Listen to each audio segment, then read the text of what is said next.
Hi, my name is Katrina Davis. I'm a senior lawyer at the Australian Financial Security Authority. I studied a double degree in a Bachelor of Business and a Bachelor of Laws. I started my degree, my business degree, and a different degree in 2013.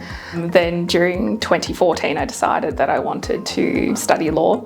So I went to another university for 6 months while still keeping my position at Swinburne. And then conveniently, as I'd finished my first semester at the other university, Swinburne actually announced that they were going to be opening up a new law school. And I thought, oh, great, perfect timing. All the material that I'd seen in terms of the advertisement for the law school sounded really interesting. An opportunity to join a law school that was just in its infancy was actually quite enticing. So yeah, I thought I'll give it a go. Worst thing that can happen is I don't like it and I can transfer to another university. But yeah, after that one semester, it's definitely sold on the experience and wanted to stay. And I have absolutely no regrets. I loved the entire experience.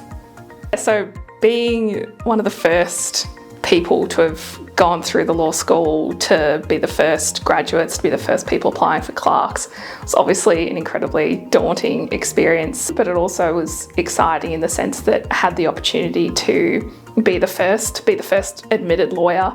And as well, I think the university went to great levels to ensure that we felt appreciated, in the sense that we would have special events for us to acknowledge the fact that we were the first, that we were trying to progress everything. My definite highlight at law school was mooting competitions. The internships were fantastic. Like, that provided me a great base for starting my career. And I'm so grateful that I did them, because eventually they produced a job for me to carry me throughout law school. So that was definitely a fantastic experience, and I truly appreciate all the time that I had there and the skills that I learnt there. In terms of mooting competitions, definitely some highlights. I know that when I first started law school, my idea of what I wanted to get out of it was I just wanted to give everything a go. I didn't really care what it was or how good I was, or in most instances how bad I was. I just wanted to experience everything that the university had to offer. So mooting competitions varied between ones that were just nationally. So I did 2 which were based in Australia. So one was in Canberra and the other one was in Hobart. And then I did obviously the Swinburne internal mooting competitions as well. The highlight was definitely attending the intellectual property moot at the University of Oxford, which was our goal at the end of our degree. So myself and my teammates had planned that we always wanted to be really good at mooting. It was something we wanted to invest a lot of time in.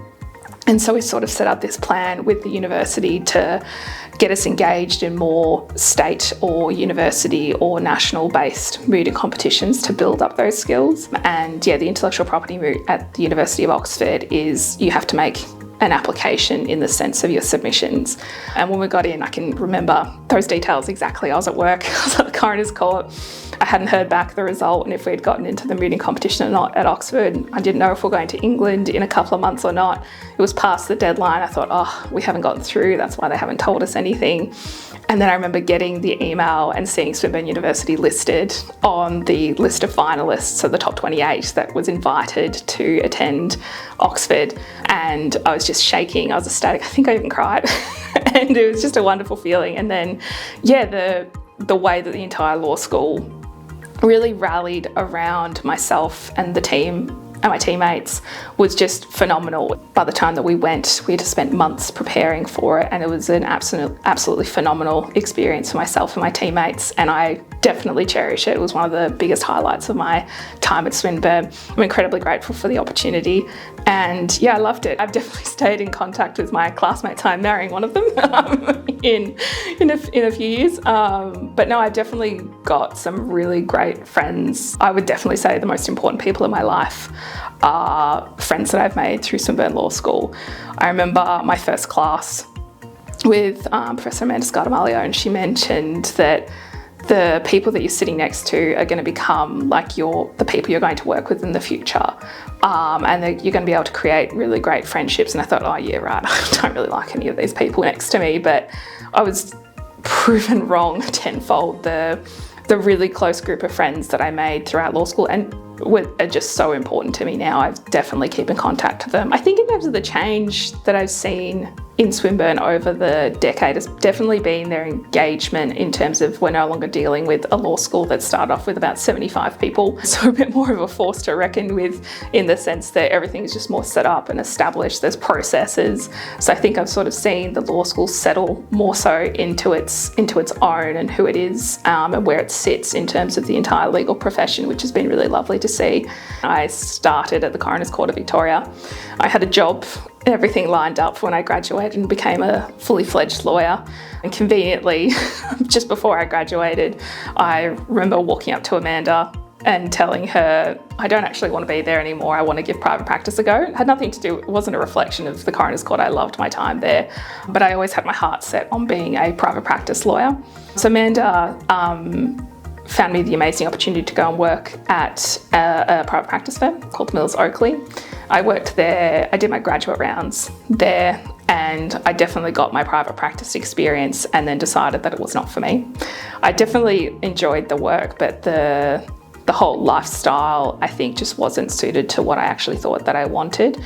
And I wanted to sort of more give back to the community as opposed to the position that I was currently in. And at that time, I'd gotten an associateship, but I'd also gotten a job at Australian Government Solicitor at the same time.